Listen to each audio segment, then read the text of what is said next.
Hollow Vale Collector's Edition. It was my birthday, and I had no plans. The big 26. The weekend stretched ahead of me like a gift. My friends had dropped by earlier with drinks and a small bag. I tore it open casually, expecting a cheap gag or cheap gift card. Instead, I held Hollow Vale Collector's Edition in my hands. I'd heard whispers about it. A small indie horror RPG praised for its AI-driven NPCs, supposedly long out of print. But here it was, a real physical copy. On a weekend birthday night like this, it felt like fate. I didn't waste a second.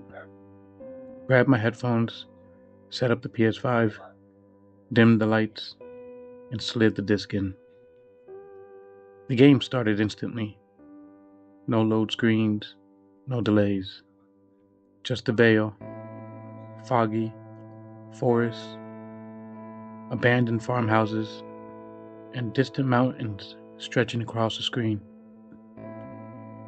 The weekend was mine. I had hours. I could play as long as I wanted, and I intended to. The Vale was beautiful. The graphics were breathtaking. Fog curling around the trees, sunlight spilling through broken windows, leaves moving individually in the wind. NPCs walked with jerky, slightly imperfect movements that somehow made them feel alive. Hours passed unnoticed. I explored, fought, survived. The enemies fell with screams that sounded human, their bodies twitching unnaturally long after death. I told myself it was just good design. Then I noticed it. Graffiti on a wall. Daniel was here. My name. I laughed it off. Probably a weird Easter egg. I pressed on. It started subtly. NPCs muttered things I'd said aloud in my apartment earlier that day. Minor phrases, the kind I thought no one could hear. Pausing the game didn't freeze it. The world continued moving, while faint reflections of my own apartment appeared in the blackened screen in front of me. My couch, the dent in the wall, even the coffee ring on the table. One NPC tilted his head and stared at me through the screen. I froze. The controller vibrated slowly, like a heartbeat. I couldn't stop playing. Violence escalated. Enemies didn't just die, they suffered. I stabbed a bandit, but the scream wasn't digital. It was wet, raw, exactly the sound of something dying that I had once seen. When a boss fell, its body decayed and fast forward. Scenes slowing off, bones snapping, organs liquefying into a silky, sickly, black sludge. Corpse whispered my name, pleaded. Some voices even sounded familiar, like my own.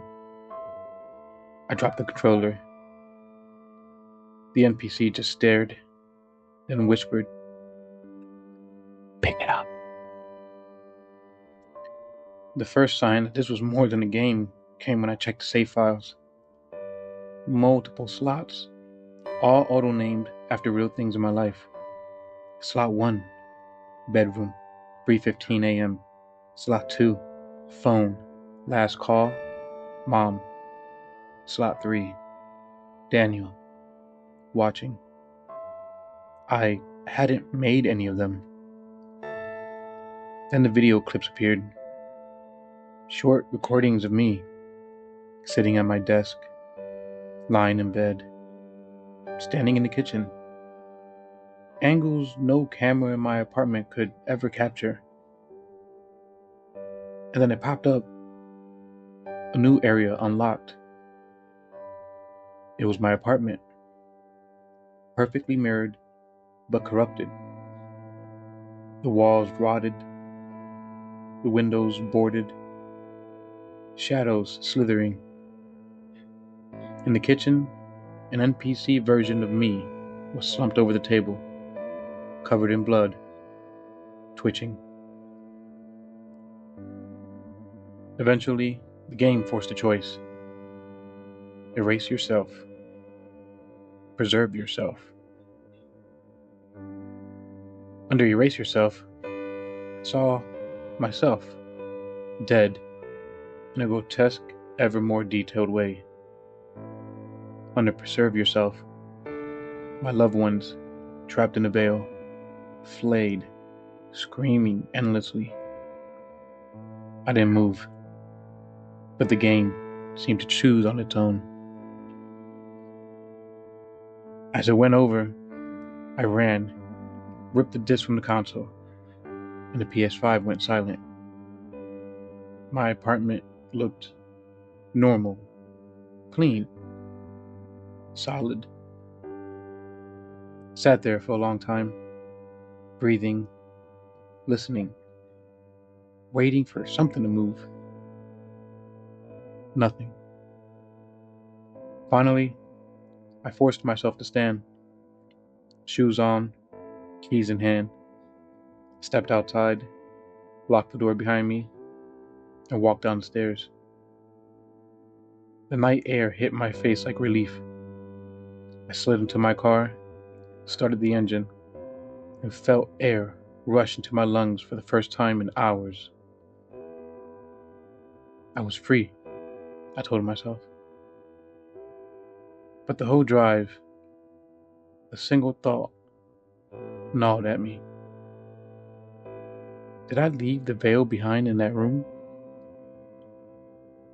Or did it follow me out?